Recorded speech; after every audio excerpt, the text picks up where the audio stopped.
Magandang araw! Ngayong umaga ay masaya at masigla akong gumising dahil excited na akong muli kayong makasama. Ako si Teacher Eileen, ang inyong gurong masayahin, mapagmahal at mapagmalasakit. Masaya at masigla rin ba kayong gumising mga anak? Pumalakpak ng 3 beses at pumadyak ng 3 beses upang maipakita natin ang ating kasiglahan. Sabayan ninyo ako! 1, 2, 3. 1, 2, 3. Ang saya! Sino-sino ang nakagawa ng takdang aralin?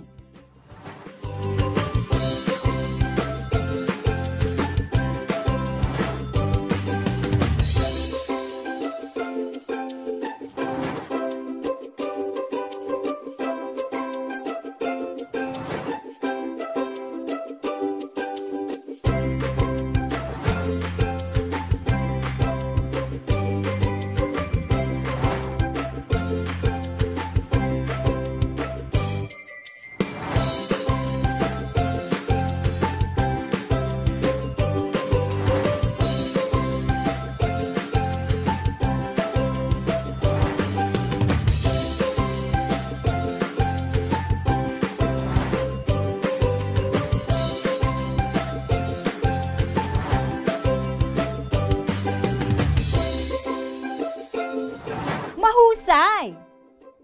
Sa linggong ito ay tatalakayin natin ang aralin tungkol sa iba't ibang gawain na maaaring makasama o makabuti sa kalusugan.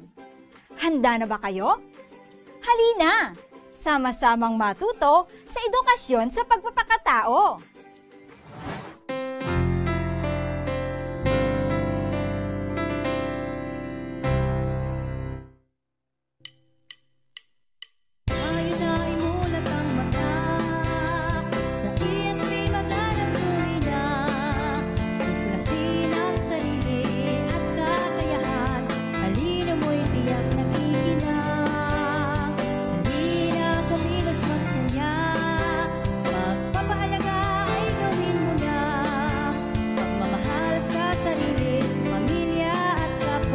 Komunidad, bayan at bansa, halika na mag-aral tuloy na. Pag-iingat sa kalusugan at pagdarasal, pagsunod sa magulang na kalulugod ng tayo na imulat ang mata. Sa ESP mag-aral tuloy na, tuklasin ang sarili at kakayahan. Talino mo'y tiyak na tikinang. Halina, kumilos magsaya. Pagpapahalaga ay gawin mo na. Pagmamahal sa sarili, pamilya at kapwa, komunidad, bayan at bansa. Halika na, mag-aral tuloy na. Pag-awit, pagsayaw, pagkikipagdarastasan, pagmamano at paggalang, nakaaliw, masdan. Tayo na imulat ang mata. Sa ESP mag-aral tuloy na. Tuklasin ang sarili at kakayahan. Talino mo'y tiyak na tikinang. Halina, kumilos magsaya. Pagpapahalaga ay gawin mo na. Pagmamahal sa sarili, pamilya at kapwa, sa komunidad, bayan at bansa. Halika na, mag-aral tuloy na. Hindi bayanin ang ating bansa.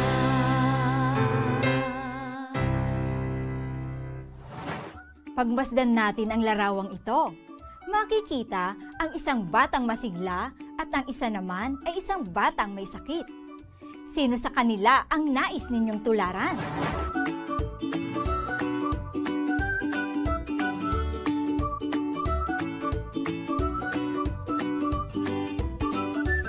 Ang batang masigla ba ang inyong nais tularan? Tama! Ang ating kalusugan ay nakaaapekto sa mga gawain na pang-araw-araw. Napakahalaga na ito ay dapat nating bigyang pansin para sa ikagaganda ng ating buhay. Ang kalusugan ay napakahalaga na dapat nating alagaan. Ito ay ating sandata upang tayo maging malusog at maiwasan ang pagiging sakiti. Ang pag-aalaga sa sarili ay magagawa natin sa pamamagitan ng tamang pagpili ng pagkain, wastong pag-eehersisyo, tamang bilang ng oras ng pagtulog, at pagpapanatiling malinis ng katawan. Lalong-lalo na sa panahong ito, kailangang panatilihin natin ang magandang kalusugan upang makaiwas at maging ligtas tayo sa nakahahawang sakit na COVID-19. Laging tandaan na kailangan na maging maingat sa katawan at palaging sumunod sa utos o paalaala ng mga guro at magulang para maingatan ang katawan at kalusugan. Pag-aralan ang bawat sitwasyon. Iguhit ang masayang mukha kung ang sitwasyon ay nagsasaad ng mabuting pangangalaga sa kalusugan at malungkot na mukha kung hindi.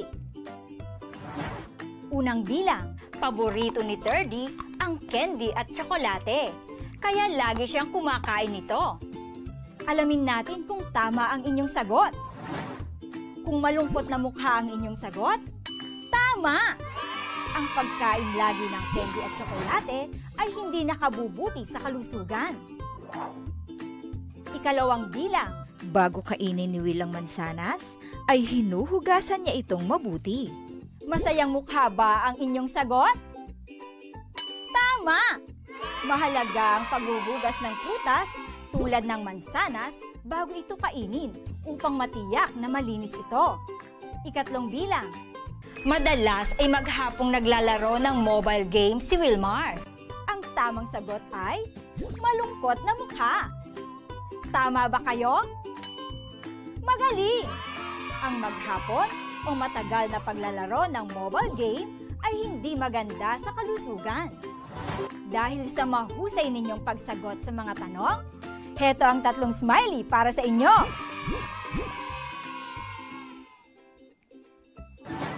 Oras na ng kwentuhan. May pahuhulaan ako sa inyo. Pakinggang mabuti ang mga pahiwatig o clue na aking sasabihin upang mahulaan ninyo kung sino ang aking tinutukoy. Handa na ba kayo? Kulay puti ang kanyang suot. Ang may sakit, binibigyan niya ng gamot. Nahulaan niyo na ba kung sino ang aking tinutukoy? Tama! Siya ay isang doktor. Sa araw na ito ay isang superhero doctor ang dadalaw sa atin. Si Dr. A. Magandang araw! Kumusta kayo mga bata? Sana ay masigla at malusog kayong lahat. Ako si Dr. A. Tungkulin kong pangalagaan ang inyong kalusugan. At sa araw na ito, narito ako upang magbahagi sa inyo ng isang kwento tungkol sa isang batang hindi nagpapahalaga sa kanyang kalusugan. Kumapit na mabuti sa inyong mga upuan. Simulan na natin ang paglalakbay!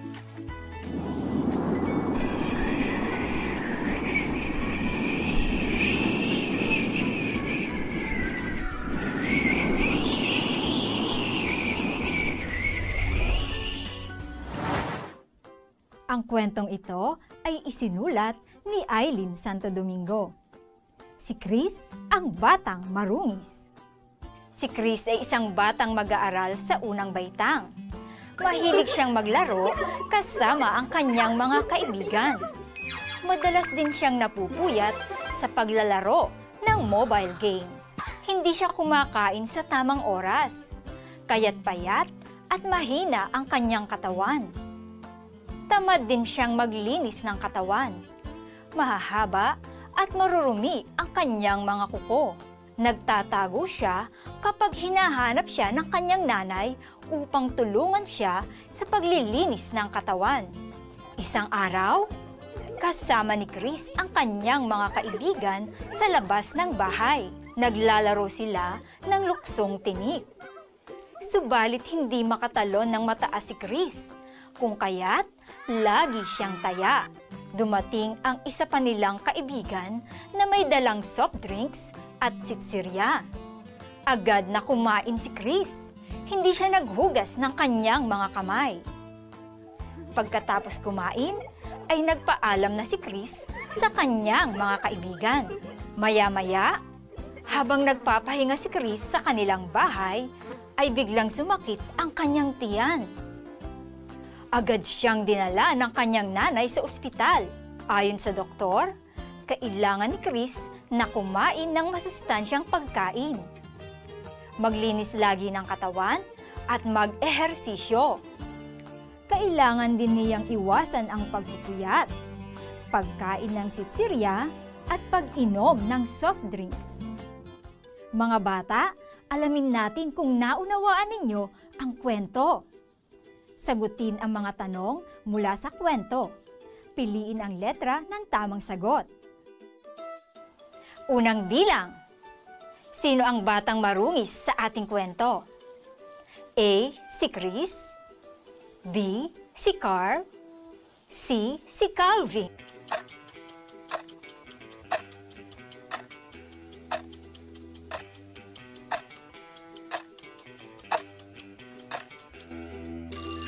Kung letrang A ang inyong sagot, tama! Si Chris ang batang marungis. Ikalawang bilang, ano ang kinahihiligang gawain ni Chris? A. Paglalaro. B. Pagbabasa. C. Paglilinis ng bahay.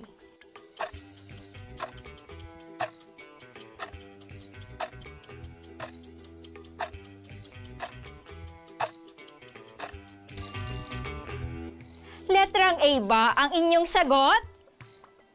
Magaling! Paglalaro ang kinahihiligang gawain ni Chris. Ikatlong bilang, ano ang ginagawa niya kapag kailangan niyang maglinis ng katawan? A. Naliligo siya agad. B. Nagsusulat ng aralin.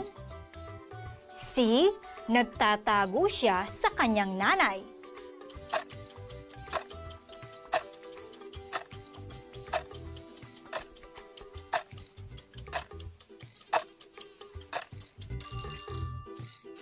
Kung letrang C ang inyong pinili, tama kayo! Nagtatago siya sa kanyang nanay kapag kailangan niyang maglinis ng katawan. Ikaapat na bilang, ano ang ipinayo ng doktor sa kanya? A. Matulog lang kapag inaantok na. B. Maligo ng 3 beses isang linggo. C. Kumain ng masustansyang pagkain, maglinis ng katawan at mag-ehersisyo.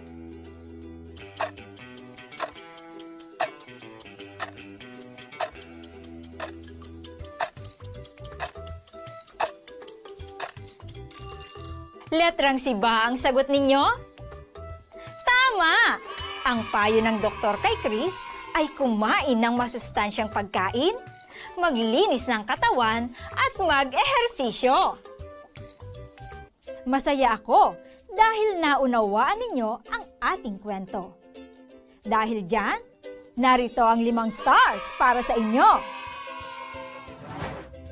Laging tandaan, kailangan maging malinis sa inyong katawan, kumain ng masusustansyang pagkain at mag-ehersisyo. Iwasan ang mga gawaing nakasasama sa inyong katawan. Malilinang ninyo ang inyong kakayahan kung pangangalagaan ninyo ang inyong kalusugan. Ako si Dr. A, laging handa upang kalusugan ninyo ay bantayan. Oras na upang ako ay magpaalam. Maraming salamat sa masigla ninyong pakikilahok sa ating kwentuhan. Hanggang sa muli! Nagustuhan ba ninyo ang paglalakbay kasama si Dr. A? Sa mga susunod na linggo ay may iba pa tayong magiging panauhin at sasamahan tayo sa paglalakbay. Exciting, di ba? Kumanda na kayo sa susunod nating pagsasanay. Pag-aralan ang bawat larawan. Alin sa mga ito ang dapat gawin upang malinang ang wastong pangangalaga sa sarili? Ipakita ang thumbs up kung dapat gawin at thumbs down kung hindi dapat gawin. Unang bilang.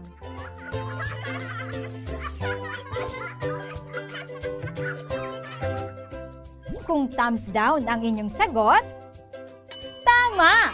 Ang pagkain ng sitsirya ay hindi nakabubuti sa ating katawan. Ikalawang bilang.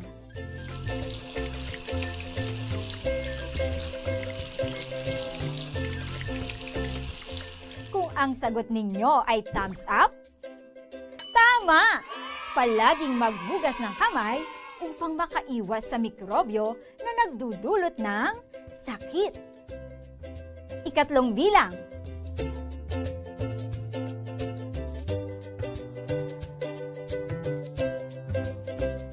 Para naman sa ikatlong bilang, ang sagot ay thumbs up. Tama ba kayo? Magaling! Mag-ehersisyo upang maging malakas at masigla ang ating katawan. Ang husay ninyo sa pagsagot. 3 thumbs up para sa inyo. Ang kalusugan ay kayamanan, kaya bigyan natin ito ng halaga sa pamamagitan ng pag-iingat at pagpapanatiling malusog ng ating katawan. Kinakailangan na maglaan tayo ng oras upang makapagpahinga, matulog sa tamang oras at mag-ehersisyo upang maging malakas ang ating pangangatawan. Kailangan ding magtungo tayo sa ospital o sa barangay health center upang masuri ang kalusugan at maiwasan ang pagkakasakit at mabigyan ng tamang lunas kung may karamdaman. Para sa inyong takdang aralin, kaya kong gawin.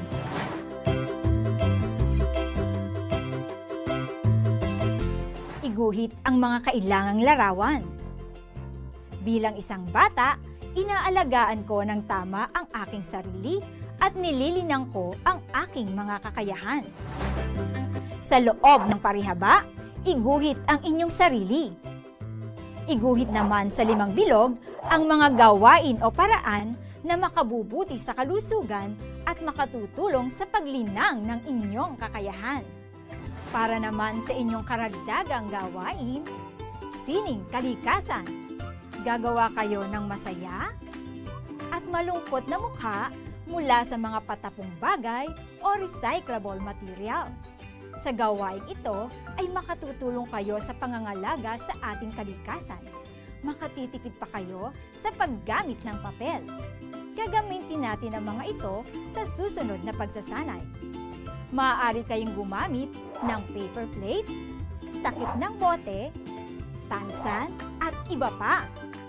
Ang inyong mga magulang, ate at kuya ay handang tumulong sa inyo. Ang mga natapos na gawain sa sining kalikasan at takdang aralin kaya kong gawin ay maaari ninyong kunan ng larawan at i-post o ipadala sa FB group na sama-sama tayo sa edukasyon sa pagpapakatao. Maraming salamat sa isa na namang araw ng masayang pagtuklas ng kaalaman. Laging tandaan, panatilihing malakas at malusog ang inyong katawan upang malinang ang inyong kakayahan. Maging matatalino at mabubuting bata, saan mang rehiyon kayo nagmumula. Maging makadiyos, makatao, makakalikasan at makabansa. Ako si Teacher Aileen, ang inyong gurong masayahin, mapagmahal at mapagmalasakit. Hanggang sa muli nating pagkikita-kita.